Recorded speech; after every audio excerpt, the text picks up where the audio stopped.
अभी भी कुछ घरानों में दामाद को सर आंखों में रखा जाता है। नगीना भी ऐसी ही इज्जत देने वाले घर की थी। उन्हें ज़रा काम था इसलिए वो चले गए हैं। बेगम कुछ बनाओ, हमारी बेटी इतने दिनों बाद आई है। जी जी जा रही हूँ। समीर और रिजवान किधर है? नगीना ने छोटे भाइयों का पूछते हुए इधर इधर निगाह डाली। समीर अभी सो रहा है और रिजवान दही लेने गए। बेटा सही होकर बैठ जाओ, थक गई होगी। अब्बा जी सारी रात सो ही तो आई हूँ, थकूंगी कैसे? और मेरी थकन अम्मी को देखकर ख़त्म हो चुकी है। नगीना ने मुस्कुराते हुए अपने अब्बा की तरफ देखा। अच्छा ये मैं आपके लिए कुछ लाई हूँ। नगीना अब्बा के हाथ में एक डिब्बा पकड़ाती हुई बोली, अरे बेटा इसकी क्या ज़रूरत थी? तुम आ गई बहुत है। अब्बा क्या मेरा अब कोई हक नहीं है? नगीना अफसुर्दगी के आलम में अब्बा जान की तरफ देख रही थी। अरे बेटा ऐसी बात कर रहा हूँ, तुम्हारा ही घर है। बाजी अस्सलाम वालेकुम। आओ मेरे लाडले भाई। बाहर से रिजवान आया। आप भी मेरे लिए क्या लेकर आई हैं?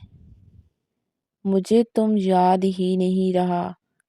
नगीना शरारती लहजे में रिजवान को बोल रही थी। रिजवान मुंह बनाते हुए बाहर को जाने लगा। अरे रुको मेरे बब्बर शेर, ये लो, मैं तुम्हारे कैसे भूल सकती हूँ? भला नगीना रिजवान को पैकेट वाला डिब्बा पकड़ाते हुए माथा चूमा।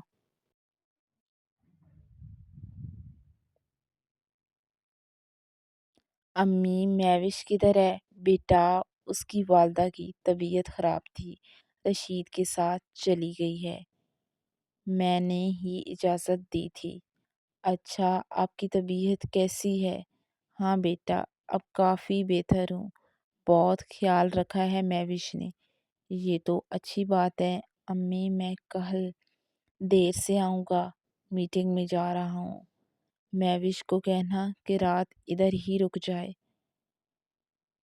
मोबाइल पर बेल बजने पर नगीना ने मोबाइल की तरफ लपकी। हेलो कैसी हो नगीना? बहुत जल्द याद आ गई। नगीना शिकवा करते अरशद से बात कर रही थी।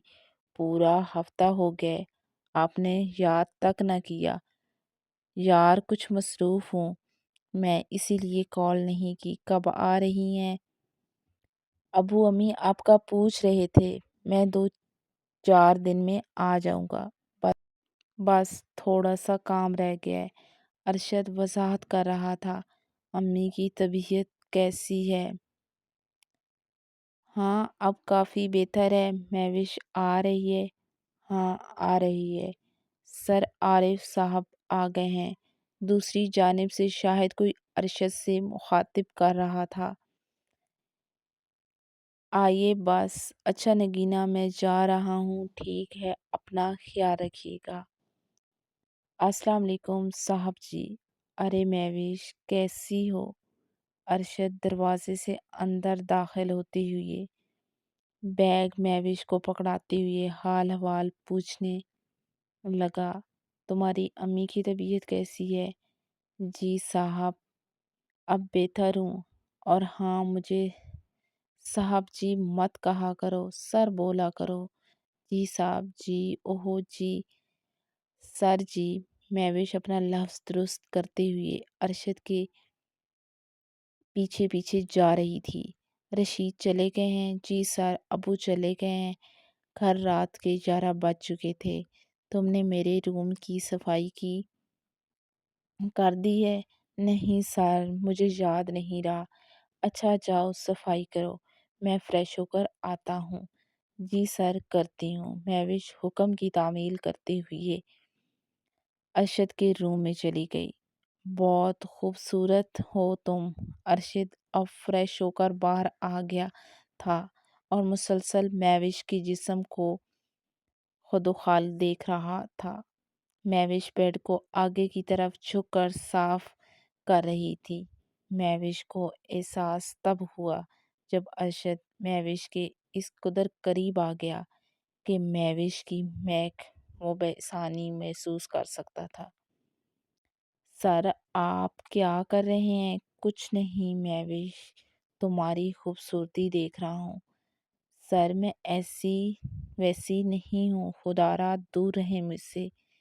کچھ نہیں ہوتا مہوش، کسی کو کچھ بھی پتہ نہیں لگے گا۔ باہر کا موسم آج بہت ہدایت ناک تھا۔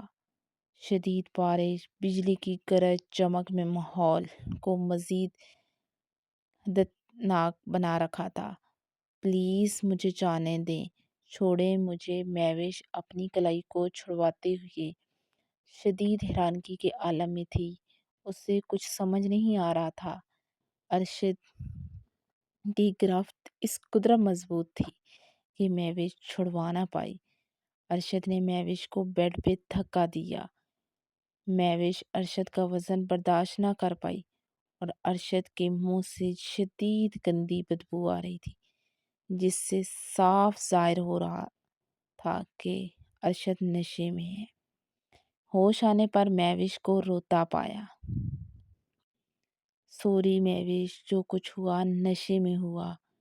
دور رہیں مجھ سے۔ آپ نے میری عزت خاک میں ملا دی اور میں نے آپ کو بڑے بھائی کا درجہ دیا تھا۔ مہوش بلک بلک کر رو رہی تھی۔ چپ کرو، بکواس بند کرو، ورنہ جو کچھ ہوا ہے سب کو بتا دوں گا۔ لوگ یہی سمجھیں گے کہ تم نے پیسے کے لیے سب کچھ کیا ہے۔ عزت تمہاری ہی خراب ہوگی۔ یہ لو کچھ پیسے ہیں اور اپنی والدہ کا علاج کرواؤ۔ ارشد مہوش کے پاس پیسوں کی ہردی پھینکتے ہوئے باتھ روم چلے گئے۔ اور ہاں، اگر کسی سے بھی ذکر کیا تو تمہارے سارے خاندان کو تباہ کر دوں گا۔ میں سب کچھ کر سکتا ہوں۔ ارشد کو اپنے پیسے پہ اتنا گھمنڈ تھا کہ وہ سوچتا تھا کہ دنیا کی ہر چیز خرید سکتا ہوں۔